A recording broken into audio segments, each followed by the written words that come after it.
I'm R. Sucharita, Government Degree College, Khairatabad, Hyderabad, Department of English.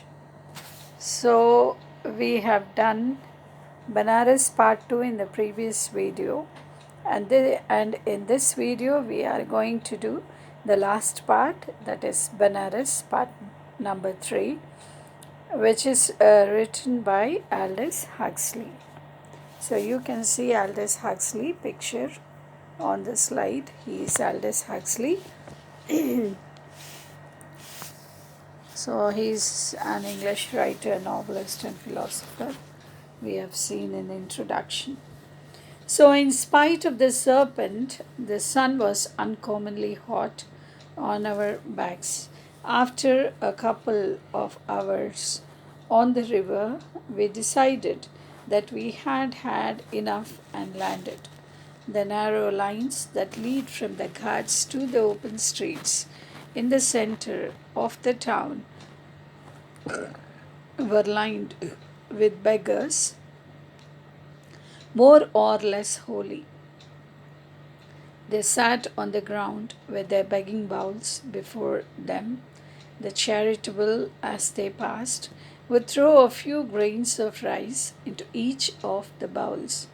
By the end of the day, the beggars might, with luck, have accumulated a square meal. We pushed our way slowly through the thronged alleys. From an archway in front of us emerged a sacred bull. The nearest beggar was dozing at his post. Those who eat little sleep much. The bull lowered its muzzle to the sleeping man's bowl, made a scouting movement with its black tongue, and a morning's charity had gone. The beggar still dozed, thoughtfully chewing. The Hindu totem turned back the way it had come and disappeared. So, according to the Hindu mythology, and they have belief that the serpent during the solar eclipse it will be swallowing the sun. So that we have seen in the previous paragraph.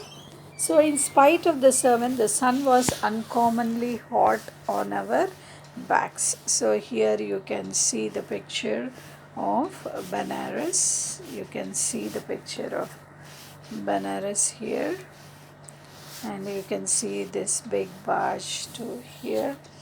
And the sun was uncommonly hot on our backs. After a couple of hours on the river, we decided that we had had enough and landed. So Aldous Huxley, they tell that after a couple of hours, that is after 2 hours on the river, they decided that now it is much enough. We have done, and they landed. So the narrow lanes that lead from the ghats to open streets in the center of the town were lined with beggars. So when you go into the town, there are very narrow lanes which lead to ghats, and there are some open streets too in the center of the town. And in the center of the town, you can see a line of beggars there, more or less holy. They sat on the ground with their begging bowls. So, all of them, they sat in a line, and they sat with begging bowls before them, the charitable as they passed. So, the charitable people, as they pass, they will be putting coins, or they will be putting grains of rice or whatever they have into those begging bowls.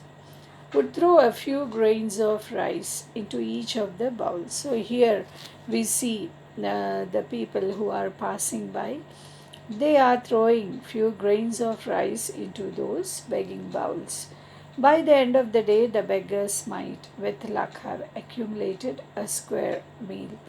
So, like that, everybody, those who are passing by, they'll be putting grains of rice into those bowls, And luckily, at the end of the day, these beggars, they will be accumulating a square meal for them. We pushed our way slowly through the thronged alleys. So Aldous Huxley and his friend, they were moving slowly, and it was difficult for them to go through those thronged alleys. Thronged means it is a very large crowd, and alley means it is a passageway, or it is a narrow street. For them, getting away, it was difficult. So, from an archway in front of us emerged a sacred bull. So, there was an archway in front of these people. They saw a bull which was sacred. So, the nearest beggar was dozing at his post. Those who eat little sleep much. So, that beggar, what he was doing at that post, he was nicely dozing. That means whatever he ate, and after eating, he was dozing with sleep. So, those who eat little, they sleep much. The bull lowered its muzzle. And what is this bull doing? It is lowering its muzzle. So, I told you what is the meaning of muzzle in the glossary. So, muzzle is nothing but it is in certain animals the part of the head comprises the jaws and the nose. The jaws and the nose, when they comprise, so that part is called as the muzzle. So, here we can see the bull, it is lowering its muzzle on the sleeping man's bowl.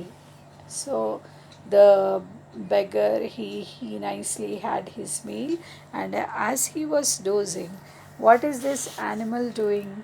That is the bull. It is lowering, and it is sleeping on that man's bowl, made a scouting movement with its black tongue. So it is making a here you can see. So here,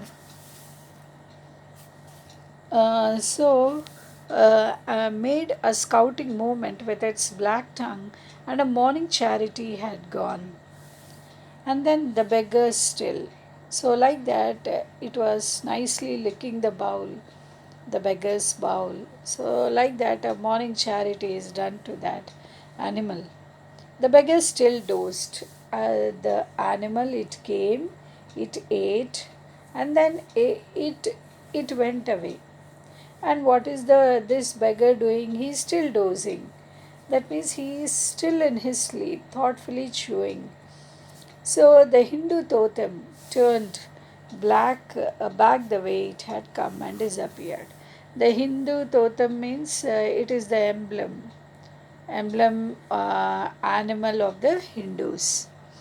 Okay, so that is called as Hindu totem. So this animal, that is the bull, it came, it ate, and then it went away. Okay, so this is the bull, you can see in the picture. Okay, so it had come and it disappeared, and then we can see here, being stupid and having no imagination, animals often behave more sensibly than men, efficiently and by instinct. They do the right, appropriate thing at the right moment, eat when they are hungry, look for water when they feel thirst, make love in the mating season, rest or play when they have leisure. Men are intelligent and imaginative. They look backwards and ahead. They invent ingenious explanation for observed phenomena. They devise elaborate and roundabout means for the achievement of remote ends. Their intelligence, which has made them the masters of the world, often causes them to act like imbeciles. No animal, for example, is clever and imaginative enough to suppose that an eclipse is the work of a serpent devouring the sun. That is the sort of explanation that could occur only to the human mind, and only a human being could dream of making ritual gestures in the hope of influencing for his own benefit the outside world, while the animal, obedient to its instinct, goes quietly about its business.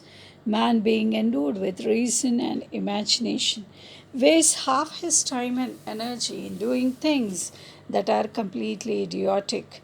In time, it is true, experience teaches him that magic formulas and ceremonial gestures do not give him what he wants, but until experience has taught him. And he takes a surprisingly long time to learn. Man's behavior, in many respects, falls sillier than that of the animal. So, being stupid and have no imagination. So, how are the animals? The animals, they are stupid and they don't imagine like the human beings. So, human beings, they have imagination. Okay, and animals often behave far more sensibly. So animals behave in a very sensible manner when compared to human beings. Okay, efficiently and by instinct, they do the right appropriate thing at the right moment. And how are the animals behaving? They do appropriately what they have to do at which time. They will be doing right at the moment. Eat when they are hungry. So we will be eating though we are not hungry. We will be eating. But animals are not like that. They eat when they are hungry. Look for water when they feel thirst. So when they feel thirsty, they will be going and drinking water. Make love in the mating season. They will be making love in the mating season. Rest or play when they have leisure. So when they have leisure, they will be taking rest and they will be playing. Men are intelligent and imagination and imaginative. And how are the human beings? How are men? They are intelligent and they are imaginative. They look backwards and ahead. They know what is the future and what has passed away. They invent ingenious explanation for observed phenomena. So, how are these men? They are ingenious. That means they show inventiveness and skill. They are ingenious, and what are they? They are ingenious for observed phenomena. Phenomena means that which can be seen to exist or happen. What is going to happen? So they observe. Men have that intelligence. Okay, so they devise elaborate and roundabout means for the achievement of remote ends. Their intelligence, which has made them the masters of the world. So, this is the difference between human beings and the animals. So, what are the human beings doing? They have invented so many good things in the world. Their intelligence made them the masters of the world. After often causes them to act like imbeciles. So these people who became the masters of the world, sometimes they act as imbeciles. Imbeciles means they act like stupids. So, no animal, for example, is clever and imaginative. So, no animal is clever and imaginative like human being, like the men or like the people. They are not, the animal is not clever and imaginative enough to suppose that an eclipse is the work of a serpent devouring the sun. So, no animal will think that this during the eclipse the serpent is going and devouring the sun. And why the human beings are like this? Why do they imagine, and why are they so imbecile?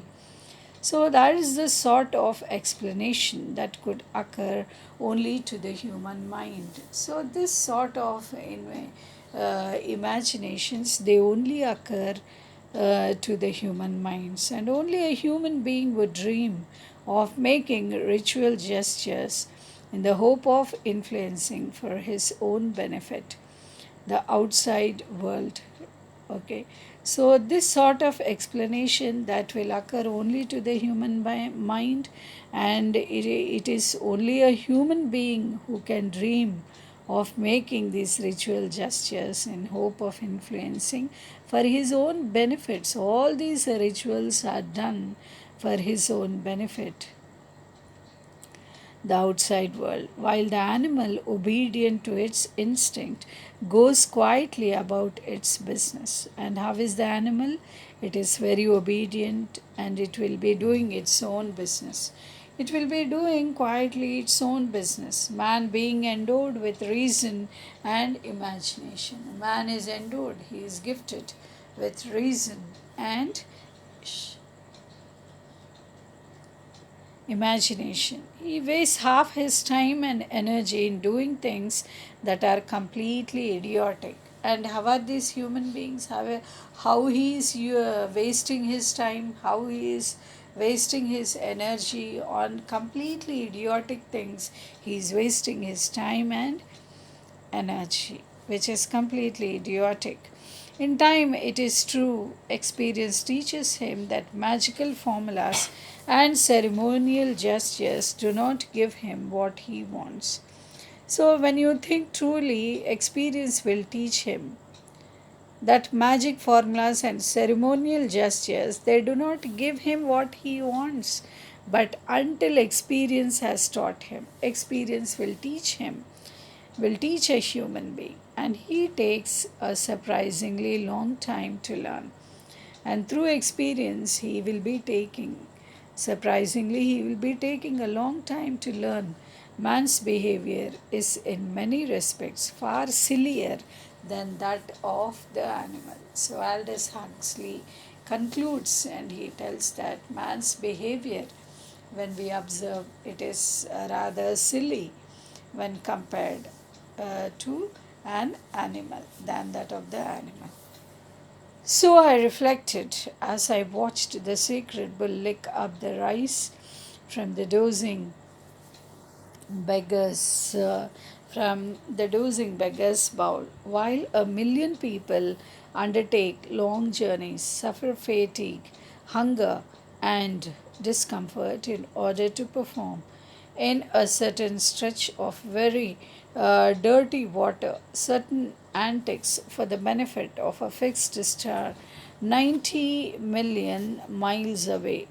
The bull goes about looking for food and fills its belly with whatever it can find. In this case, it is obvious the bull's brainlessness causes it to act much more rationally than its masters.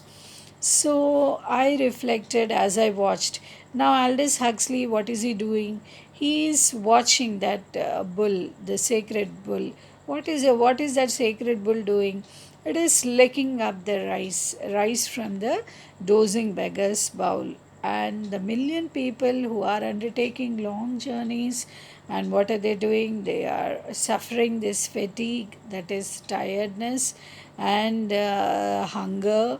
And once we step out of our house and go on such journeys, we feel so uncomfortable. So here the people, they are they are in such a discomfort in order to perform in a certain stretch of very dirty water.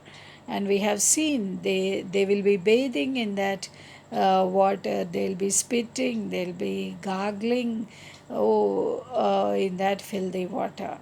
So, certain antics for the benefit of a fixed star 90 million miles away.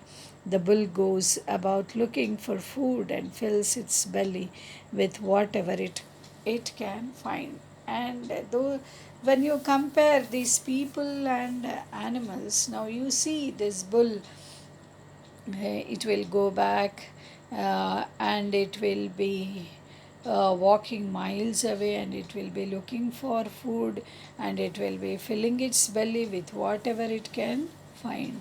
In this case, it is obvious the bull's brainlessness causes it to act much more rationally than its masters. So, when you compare the bull's brain with the human being's brain or the master's brain, it is its behavior is much rational, we can say, when compared to the master. Though human being he is educated or he literate, and though he invents so many things and becomes the master of the world, but still he is behaving imbecile. So, to save the sun, which might one feels very safely be left to look after itself, a million of Hindus will assemble on the banks of the Ganges. How many, I wonder, would assemble to save India?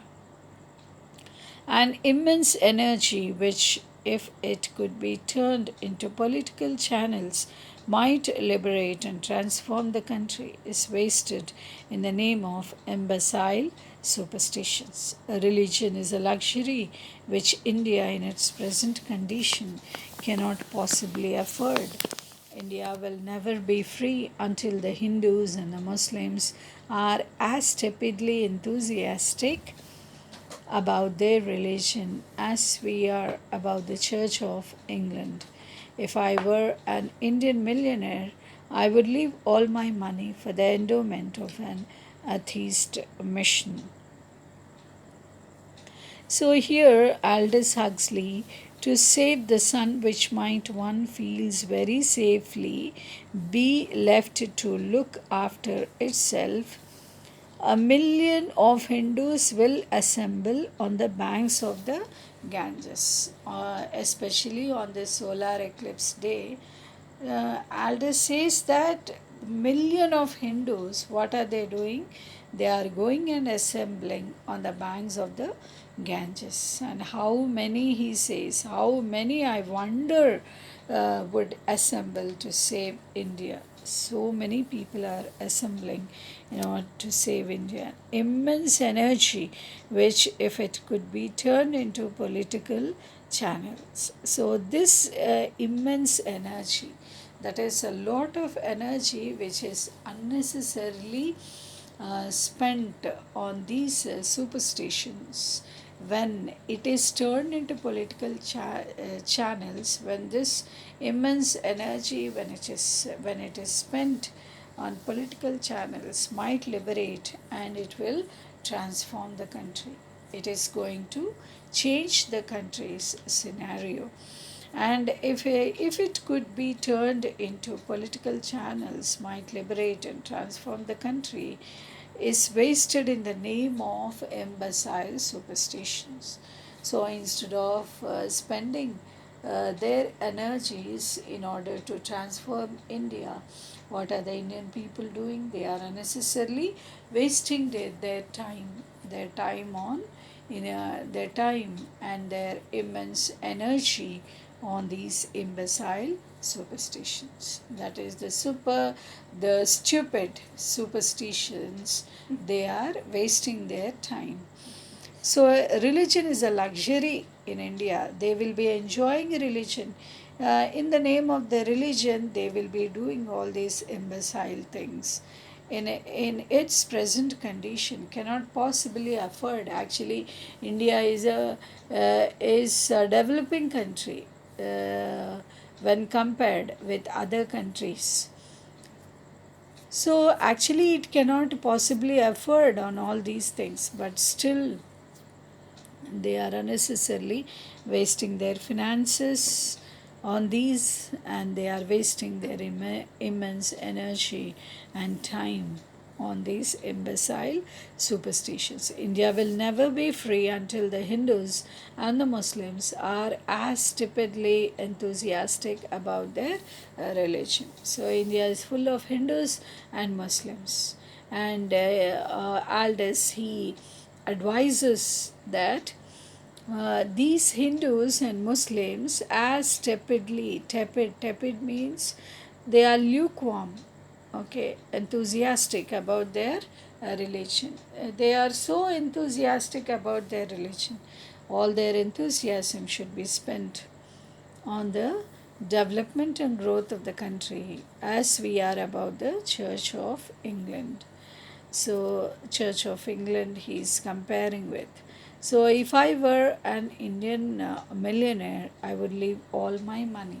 And not only that, the last line he speaks, the author Aldous speaks that if he were an Indian millionaire, he would leave all his money for the gift of an atheist mission. Okay, so this what he speaks in the last line and concludes. So there should be transformation, and people who are literate, educated, they have to think, because we are endowed or we are gifted with the sense of thinking. We can think what is practical and what is not.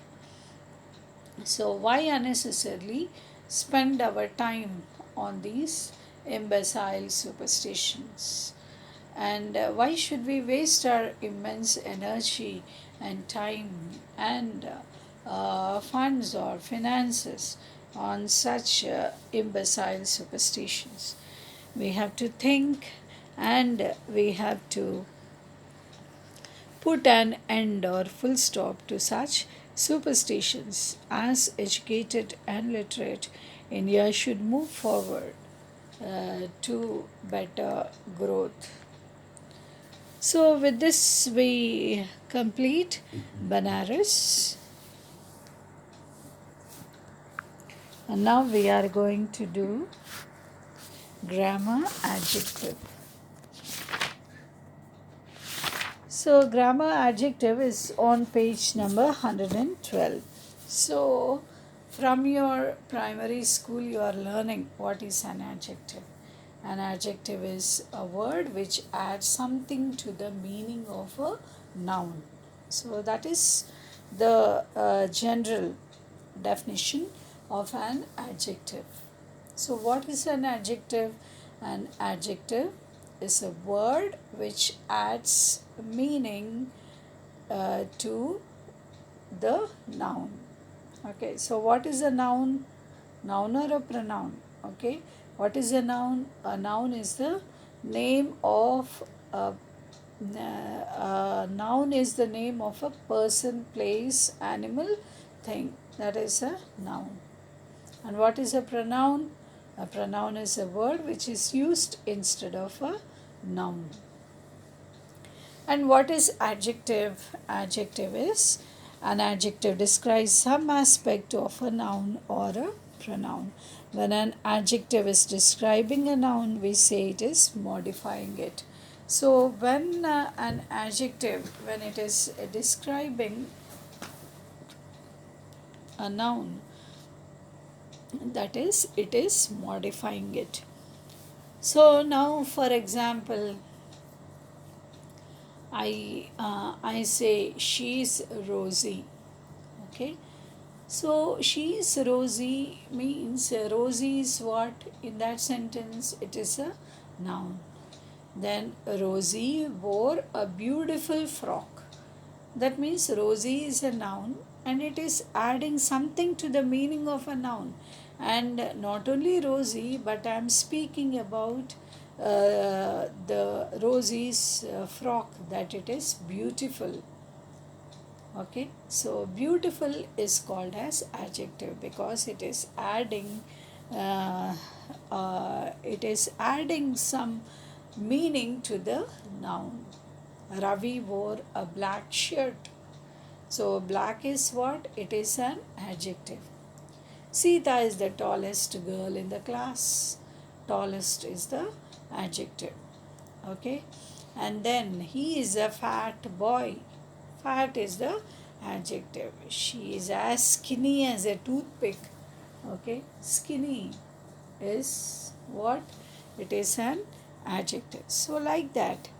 Now we are going to learn what are adjectives of quality. So, adjectives of quality describe feelings or qualities. State, nationality, or origin tell us about a noun's characteristics. Age, size, shape, or color indicate what something is made of and express judgments or values. They can be used in the following ways. So, before a noun, now for example, Samira is a voracious reader. That means she reads widely, is called as voracious. So, what is the adjective here in this sentence? Samira is a voracious reader. So, voracious is an adjective. Then the movie was fabulous. Fabulous is the adjective. Then she appears dull in that dress. Dull is the adjective. The homeless need our help. Homeless is the adjective. Okay. So when adjectives are written one after another, there is an order in which they are placed. So there is a table given here: determiner, opinion, size, shape, age, color, origin, material, qualifier, noun. An is determiner. Then her, that, some, five. Then opinion is expensive, gorgeous, beautiful. Then size is large, small, tiny, tall. Shape is flowing, sleek, cylindrical. Then age is antique, modern, young. Color is yellow, red. Origin is English, Italian, Indian.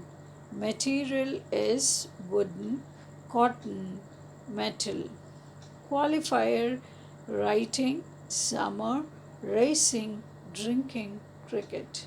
The noun is desk, dress, car, glasses, players. So, like this, if we observe this table, we see that adjectives are written one after the other. So, there is an order in which they are placed.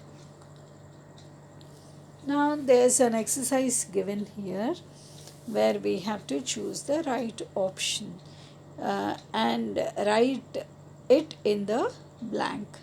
Jitendra lives in the dash house down the street. Is it pink new big, big new pink, or new big pink? It is big new pink is the right option. Jitendra lives in the big new pink house down the street. The Sunday market offers all kinds of dash objects. Is it fascinating old antique fascinating, or old fascinating antique? It is fascinating old antique. Option A is the right answer. The Sunday market offers all kinds of fascinating old antique objects. Then I was delighted to receive a dash diary from my pal. Is it large, beautiful, leather bound, or leather bound, large, beautiful, or beautiful, large, leather bound? So, C is the right option. I was delighted to receive a beautiful, large, leather bound diary from my pal. His clown costume consists of a red nose, oversized shoes, and a dash jacket. Tight polka dotted satin polka dotted satin tight or polka dotted tight satin. So A is the right answer. His clown costume consists of a red nose, oversized shoes, and a tight polka dotted satin jacket. My sister has a dash dog. Is it black, big, scary Alsatian, or a big, black, scary Alsatian, or scary, big, black Alsatian? So it is the option C, that is scary, big, black Alsatian dog. So again you have present and past participles of verbs can also be used as adjectives. So participle, we have the past participle and the present participle. So the past participle, it will be ending with ed, and the present participle, it will be ending with ing. So the past participle adjective functions like describes how people feel. For example, you can say I was amused by the article. The word amused is the past participle as it is ending with ed, and the present participle, it will be ending with ing. For in adjective function, it describes what causes a feeling. And for example, it was an amusing article. Amusing is the present participle as it is ending with ing. So, like that, you have to fill in the blanks with adjectives formed using the present and past participles of the verbs in brackets. So it was a dash book. I was bored. I so I was dash by the book. In the bracket, it is given as bore. It was a boring book. It was a boring book. I was bored by the book. This film is dash. I was frightened while watching it. This film is frightening. I was frightened while watching it. So in the bracket it is given as frightened. So that is why we have written frightening and frightened. I felt dash after I ran into him. That man is very dash. In the bracket it is given as annoyed. It's given as annoyed. I felt annoyed after I ran into him. That man is very annoying. It is an dash topic. I am dash in learning more about it. In the bracket, it is given as interest. It is an interesting topic. I am interested in learning more about it. I am dash because I've had a dash day. In the bracket, it is given as tired, T-I-R-E. I am tired because I've had a tiring day. So, like that, adjectives of quantity indicate the amount or number of the noun. There are 4 apples in the basket. We need many more. Choose the appropriate word as adjective from the options provided. There isn't dash sugar in the pot. Is it much or many? There isn't much sugar. Tanya has very dash options left. Is it little or few? Tanya has very few options. Rohan brought dash food with him. Is it some or many? So it is some. Rohan brought some food. Then I have dash faith in Amar. Is it little or less? It is little. I have little faith. People buy dash newspapers these days. Is it fewer or less? It is less.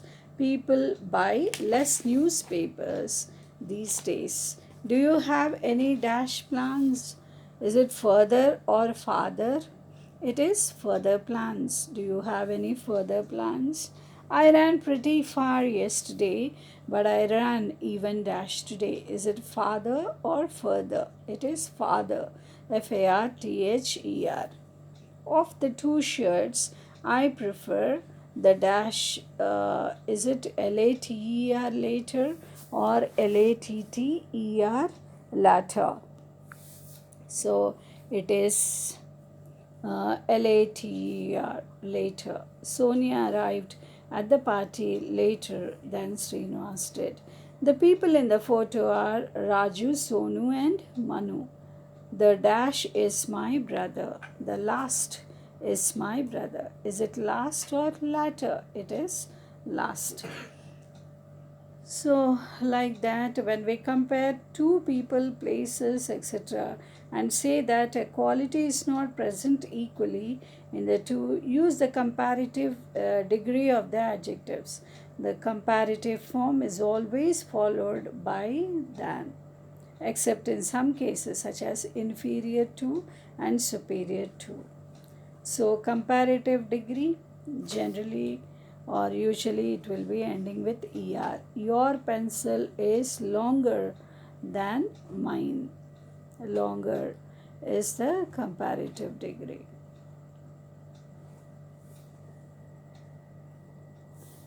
So, this here we are going to stop. That is, you have adjective, comparative, and superlative table here. For example, good, better, best, bad, worse, worst, little, less, least, much more, most, far, farther, farthest, simple, simple, simpler, simplest, important, more important, most important, small, smaller, smallest. Okay.